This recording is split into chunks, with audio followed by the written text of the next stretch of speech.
What's up? I'm Dan Fredenberg, and this is another chance encounter. Hey, what's up? I'm Dan Fredenberg. I'm a commercial real estate guy. I'm from the internet.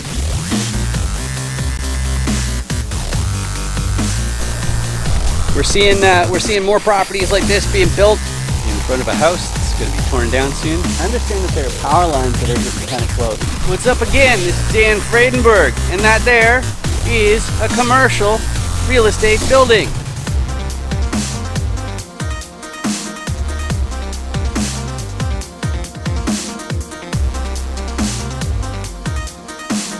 I'm joined today with Kaimi. How you doing today, Kaimi? All good. Excellent, excellent. And I got some great news for you, Kaimi. It's that today my very favorite audience member is joining us. And why is my favorite audience member here? It's because this is a chance encounter where I interview commercial real estate syndicators. That means buyers, sellers, investors, all that kind of stuff. Now, why would I do such a silly thing though? Well, if you know about private off-market, also known as 506B deals, you'll know that you need to have a documented prior substantive relationship to satisfy the SEC's requirements. And so that's what I'm up to, is finding out people's level of sophistication, appetite for risks, and core competencies that they're looking to contribute. And the bonus for you is you get to learn how to effectively communicate on the subject of commercial real estate. But before we get too excited about Kaimi's business, Kaimi, do you want to say a thing or two about yourself? I'm from Maui. I've been doing this for about a year, and it's pretty radical. I'm really happy about this. Awesome, awesome. And the very first section, of course, I need to back all the way up because I had this open for too long, but the 5 distinct motivations are what I'm going to go through. Before I do that, I got to say, but wait, check your Kaimi, I don't know if you can see through your camera, and then down, it's like over there at the user's subscribe button might be down there, and they might want to do something. It's a stupid joke, but I always do it anyway.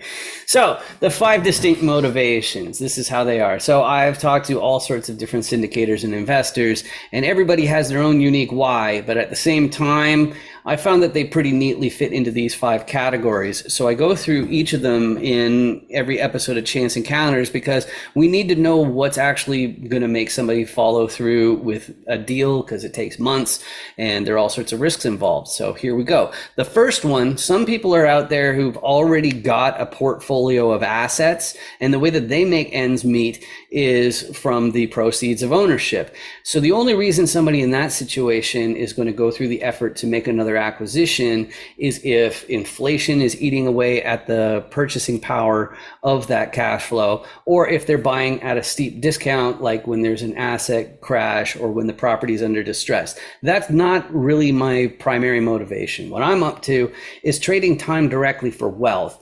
And that's because I got a background in tech. Specifically, it's the CRM industry, which is mass emailing and building online funnels and running the online businesses that way. But I started doing that for a real estate firm in Ohio back in 2014. And while I was watching my boss flip 10 houses a month, doing 10 house transactions per month, I started to go, wait a second, it seems that I'm paying more in tax than anybody because of the high wage, high salary situation. And so I got to thinking, how could I pivot to where I'm being rewarded in the form of deployed capital, AKA equity? So that's what I'm up to personally. But a lot of people, especially youngsters, when they get into commercial real estate, they're excited because of the big numbers that are being thrown around. And really what they're up to in that case, the thing that's attracting to them is taking control over their schedule. And that might mean working fewer months per year or fewer weeks per month or something like that. Or it might mean actual retirement. But the main thing is that there's like a dialing back of the amount of time spent making money. And that's what their motivation is. Whereas the next group, they're a different creature altogether. They want that generational wealth. They want to buy their entire hometown. They want to make sure that their great grandchildren never have to hold a day job. And that's why they're hustling. And they're going to continue to hustle in their 90s, making them a very valuable part to any person's team. And that's a perfectly decent motivation as well. But the last one, the 5th one, some people, they've picked a sector of society, or maybe it's animals or the environment, something like that, and they want to make a really big impact, and they found out that there's a financial component to that they need to button up before they can really make the impact that they want to. So they're helping those people in that way. So Kaimi, as far as you go, those 5 different motivations, what combination of those would you say describes you best? The way I look at it is I want to be that guy in my family who makes that change, and I want to be the person that helps my family. So I guess I'm a chameleon of a few of those different things. I do want to make it possible for my kids to have a different, better life than I did. So that's the motivator for me.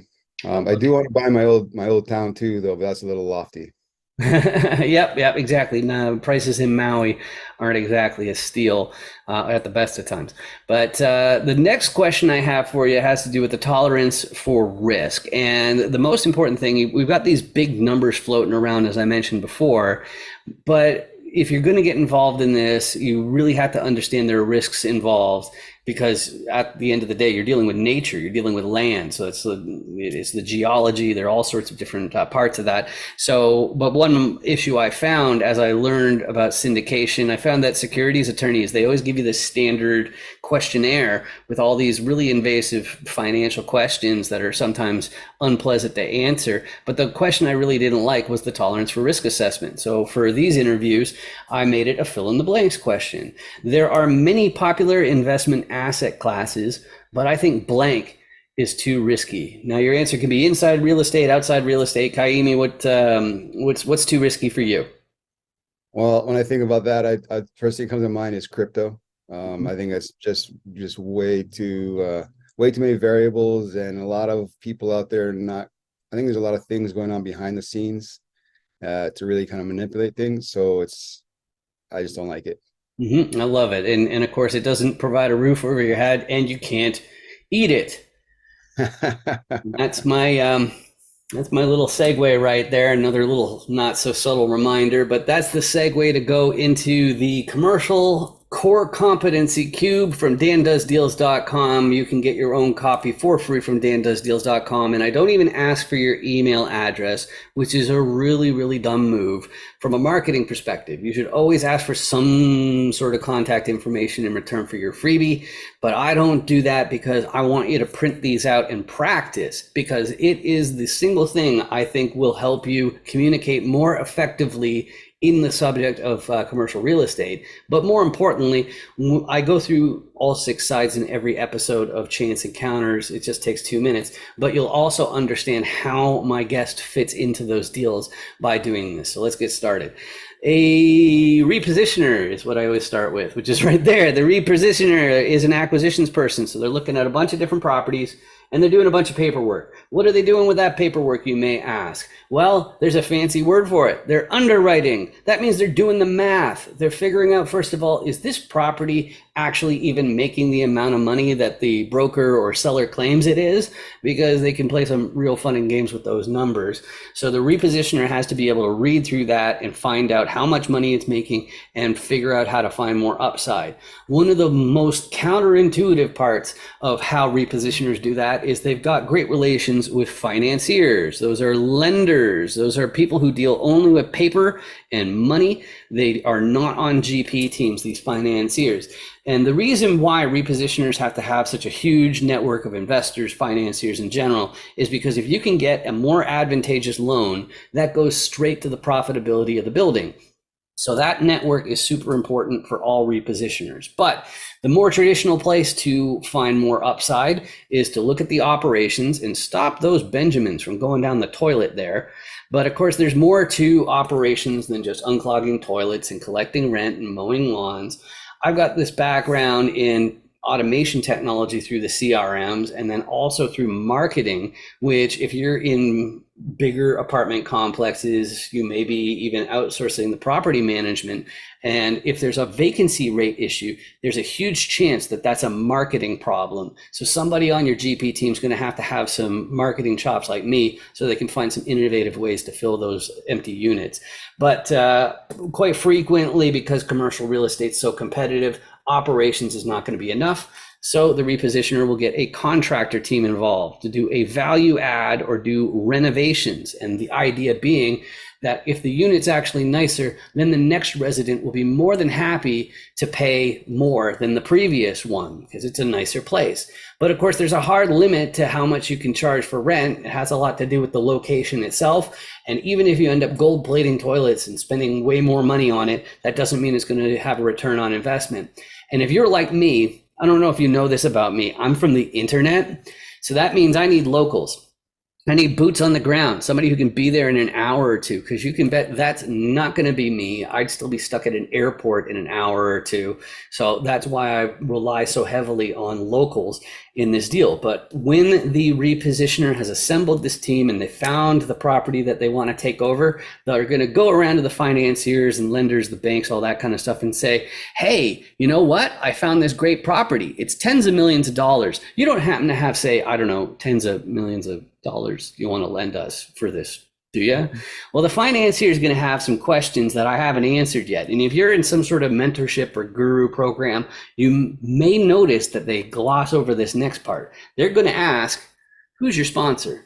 Who's your KP? And what's that all about? Well, let's do a little bit of a hypothetical. Let's say you're a physician or an engineer or something like that. You got a circle of friends. You want to pool your resources to take over a commercial property. So you go to the bank, you ask for a loan, and the snag in your little plan is they're going to say who in the deal already owns a similar asset. Because if nobody owns a 350 unit apartment complex, you're not going to get approved for that 350 unit apartment complex loan.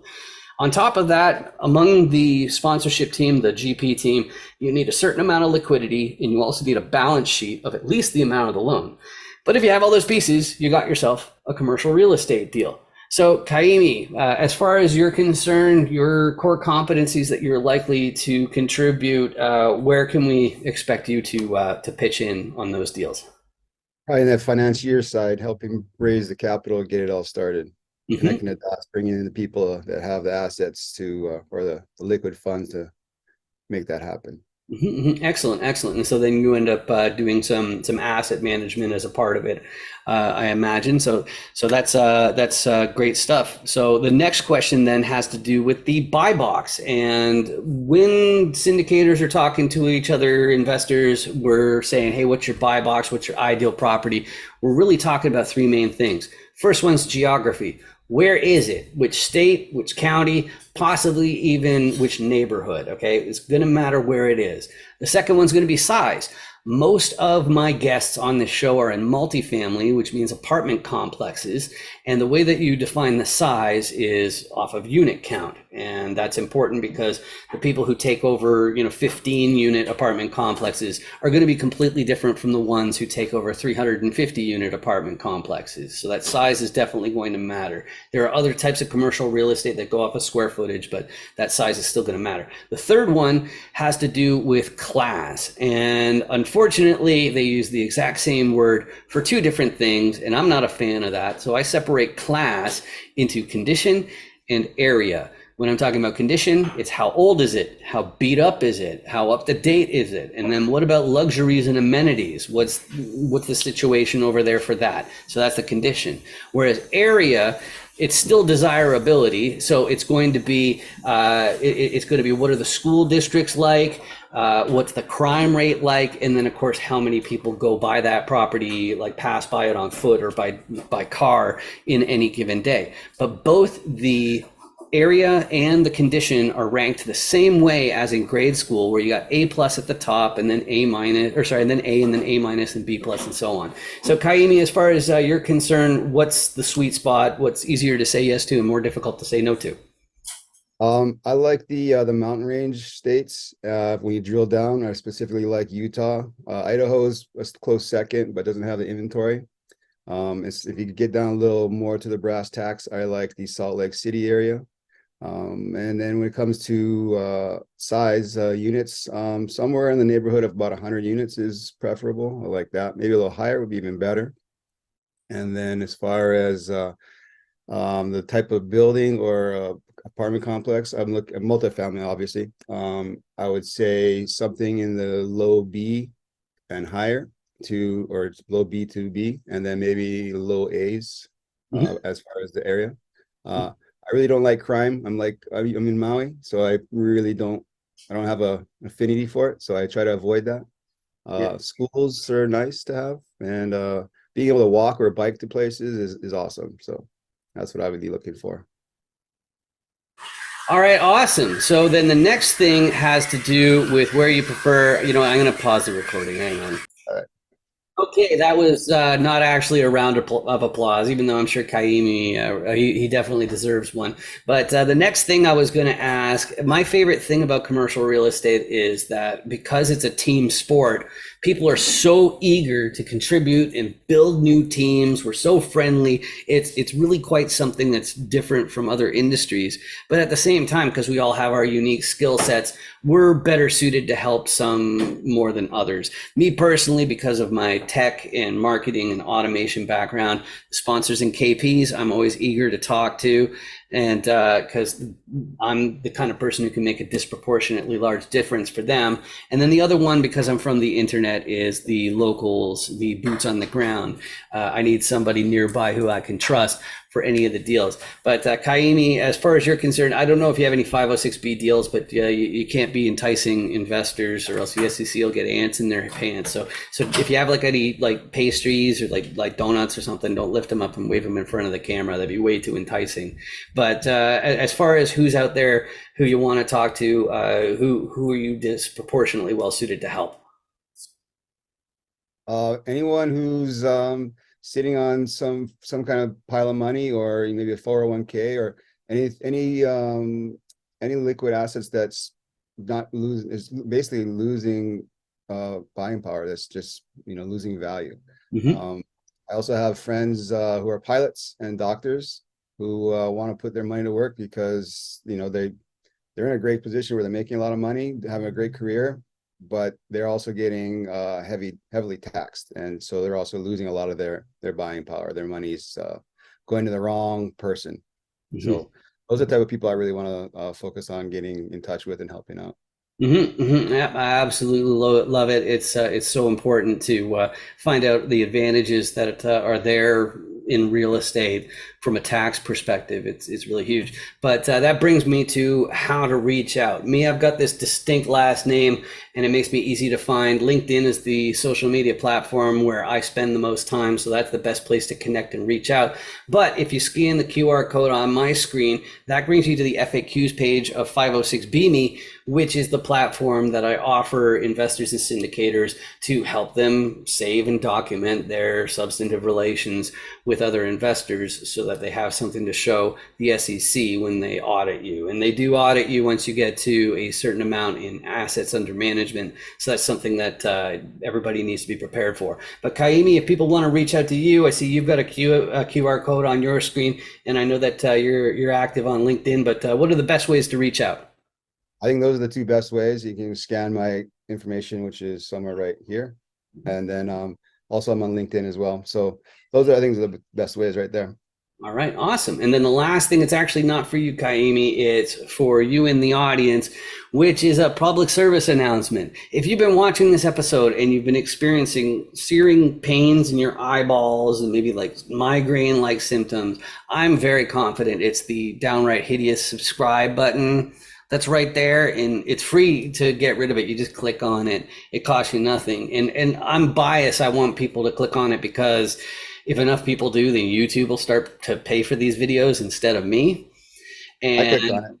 right, there you go. That's the spirit. And as far as the trade-off goes, I already mentioned it's completely free. All it really means is my videos might show up in your list of suggestions, but you can feel free to ignore those suggestions because I just appreciate the fact that you spent this time with me. Just like Kaimi, I appreciate you joining me today. This has been great getting to know you a little bit better. My pleasure. I always enjoy your humor. Thanks, man. Awesome. Make sure you 506B me. Any syndicators, make sure you 506B me.